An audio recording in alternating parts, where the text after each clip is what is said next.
ஆனைமுகனை தொழுதால் நவக்கிரகங்களும் மகிழும். நல்லதே நடக்கும், நல்லதே நடக்கும்.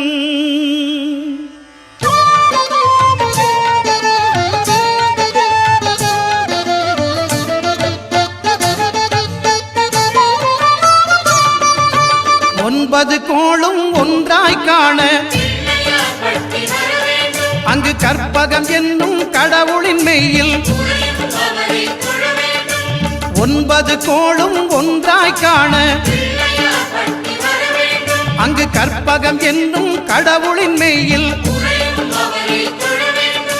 சூரியன் முதலாய் 9 கிரகமும் பலவித குணங்களை கொண்டிருக்கும். எங்கள் கற்பக தருவில் அவை வரும்போது ஒன்றாய் சேர்ந்து பலனளிக்கும்.